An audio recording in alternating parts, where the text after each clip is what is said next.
Welcome back. This week in Moto, I'm doing a live show, just trying to mix it up just a little bit because you know what? Recess is over. It's time to get back to Moto. And yeah, I mean, these live shows are nice because there's nothing better than just having a live show, a live news show, that is, about Moto. So I want to get to the biggest story of this week. And yes, my thumbnail does say Jett Lawrence retires. What I mean by retires is he is no longer in the Pro Motocross Championship, which that is crazy. It is freaking crazy. Here, if I go over here, and I should really get better at this. So he's got a thumb injury, and that injury is the same injury that Cooper Webb has, that Tomac has. So ironically, that I don't know how I feel about that. Like, is there something more going on? Because that's a coincidence. That's an interesting coincidence that all three of these guys, pretty much like some of the top riders in the world, all have the same injury. Lack of a better word, I already said it. It's ironic. And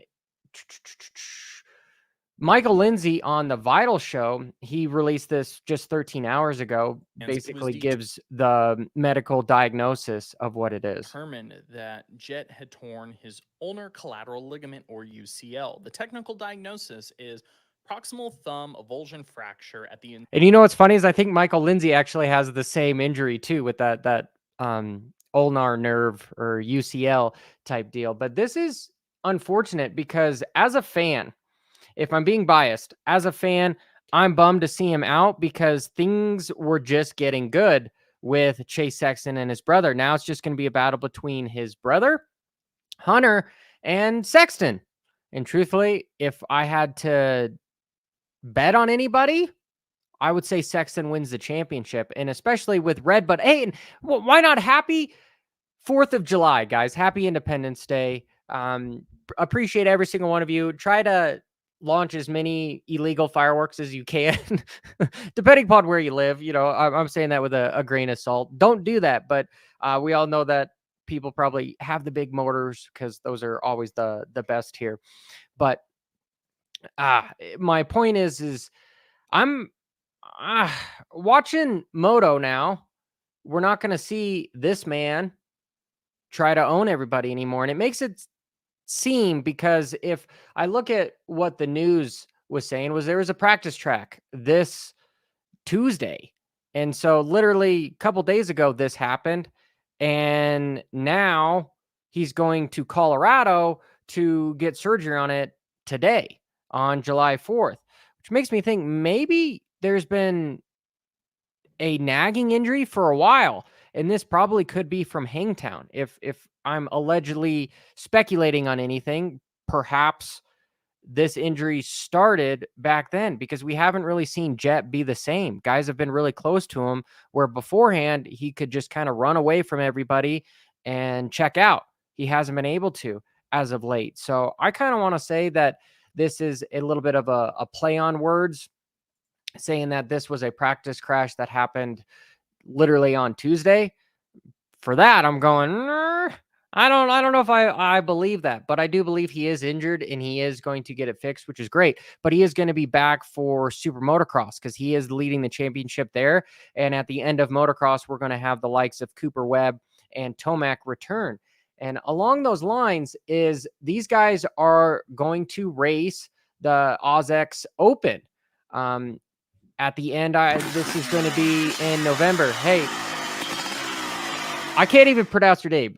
Stefan, I apologize, buddy. Names are hard for me. Let's just say that. I want to blame the concussions or the lack of schooling for the reason by not being able to pronunciate much stuff. But hey, everyone that watches these videos and in the comments, you guys do a great job of making sure that I pronounce stuff right, because I have a really hard time with the trials riders and sometimes some of the MotoGP guys. So anyway, in November, they're going to race the OzX Open, which is awesome. I'm glad to see them do that. They are confirmed for that, along with, I believe both the brothers are confirmed for Motocross of Nations as well. So that means that they knew that Jett was injured and they knew he's going to be good by the time that we have the MX of Nations, which I believe is going to be sometime in October, because if he says he's going to be back for Super Motocross Championship, that is around September-ish. So yeah, he should be good for all this, but it's kind of a blow to motocross, at least for viewership, because he is not going to be racing anymore. It's just going to be a battle between those two guys. And if I move on to some guys that I hope return, is Ken Roczen on his Instagram said that he's finally testing.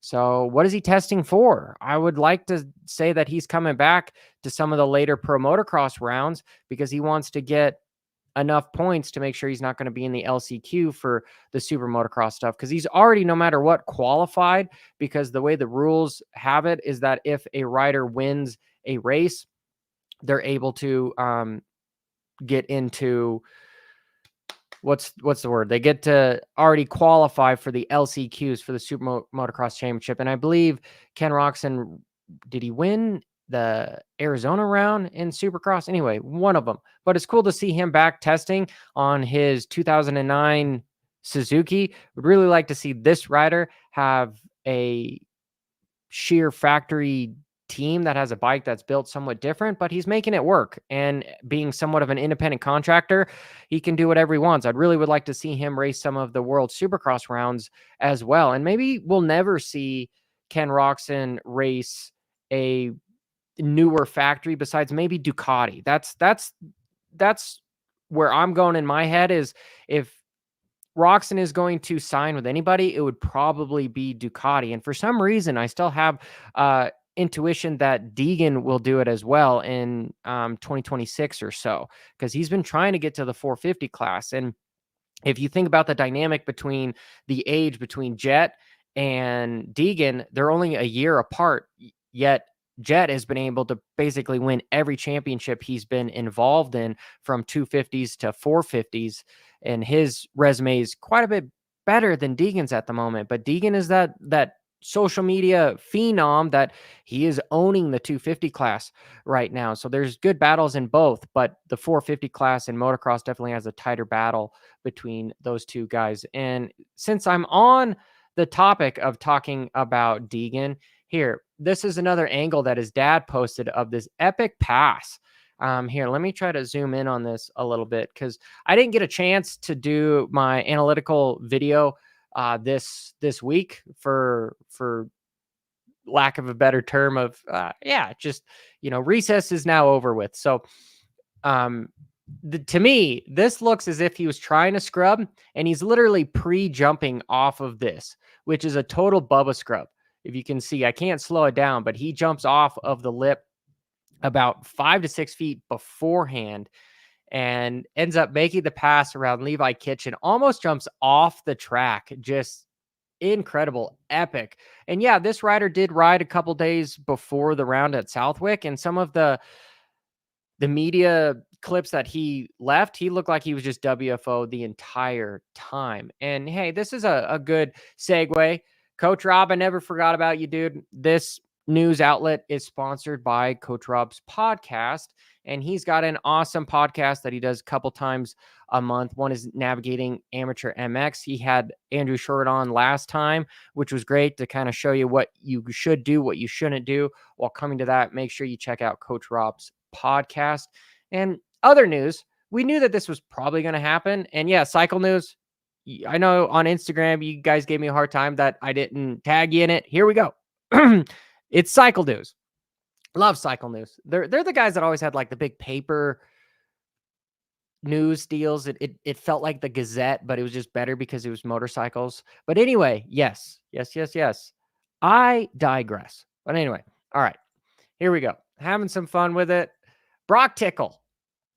We knew he was going to join the team with Anderson there at some point. I don't know why he waited till Redbud to do it, but they said that they were going to focus on Jason Anderson for the first part of the series, and then he was going to join. So it's going to be harder for him because everyone has been racing for so long for him to just kind of jump in.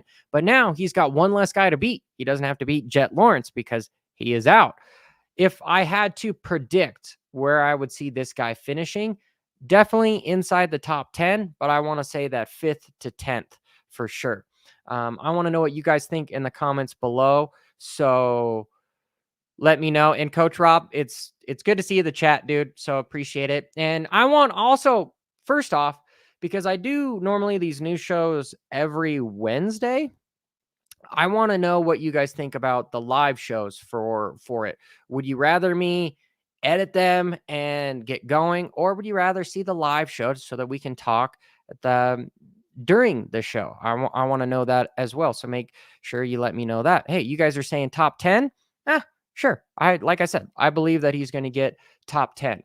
What else do I have on here? Oh, we can't forget about what happened around the world here at round 11 of MXGP. Here, first off, Kaida Wolf ended up winning both motos in the 250 class, but in the 450 class here, I want you guys to look at this. Okay, make sure that this is off. Look at the gate here. Let me move this over here. Look at the gate. Come on, come on. Look at this. There's 1, 2, 3, 4, 5, 6, 7, 8, 9, 10, 11, 12, 13, 14, 15, 16. So that means if I signed up for round 11 of the MXGP, I could get 18th place or 17th. Did I count 16 or 17? Anyway, it's kind of sad that there's not that many guys racing that. And it's because racing is expensive and it's hard to get these bikes overseas. And it's the same stuff that's going on with World Supercross where they're struggling with stuff. Okay. Here in America, it's easy to have. And even like the Australian Nationals and the Canadian Nationals, you can have a gate of 40 because the races are easier to go to.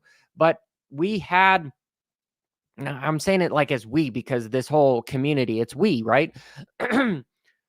Hurlings ended up winning Moto 1 against Prado. And then in Moto 2, he ended up getting passed by Prado and ended up with second. So Prado ended up with the overall by going 2-1 and Hurlings with a second by going 1-2. Track was nice, beautiful to see. Like to see that Geiger still winning it, and Hurlings is in a solid third place for sure. And this weekend, we have the German MotoGP that is going to be interesting to see. I want to start covering a little bit more of MotoGP, but man, MotoGP, can you please not copyright strike every time I try to talk about it and show stuff like that? I want to help promote you guys, okay? Because us two-wheel knuckleheads, we love all things motorcycle related, and even sometimes not even motorcycle related. That is a good segue to this ending of the Tour de France. Mark Cavendish, the old SOB at the age of what, 33 or something? He is here. Let me show this up here. He is this individual in the blue right here. These guys are going at about, I want to say 45 miles an hour to upwards of close to 50 for the finish line, which is crazy for pedal bikes. Just absolutely crazy. But look, everyone talks about like bicycles are, oh, these guys are soft, blah, blah, blah. These sprints look scary as hell. Okay, so let's watch him. And Tour de France, don't copyright me either here. Watch him as he gets around these guys. He's pushing them, people around. He's kind of a smaller dude, but here, that's Jasper Philipsen, who is really the top dog in the sprint. But Mark just moves and accelerates up to that like 50 miles an hour and breaks the record. He breaks the record of winning 35 stages in the Tour de France. The Tour de France is a race that happens you guys know, we're all moto knuckleheads. We like this stuff. And yeah, could I talk about this because it's moto? There's been cases where there's been motors in these bicycles, where they pedal at about 250 watts for like 30 minutes. But anyway, that dude just made history by winning 35 stages. There's only 21 every summer as far as stages.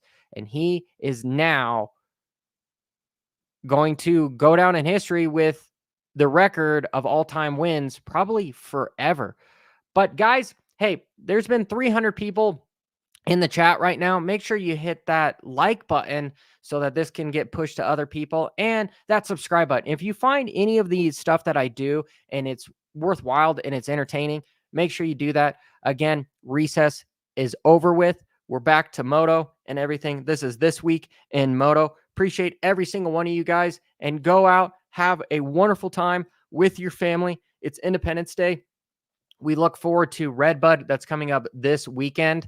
And I'm going to say Degan wins and Sexton wins. Let me know in those comments as well. Greg, maybe Hopper should retire. You know, I already did retire, but not from YouTube. It's going to be a really long time before that happens. Anyway, appreciate it, guys. Till next time. Now I'm going to go take my family to breakfast.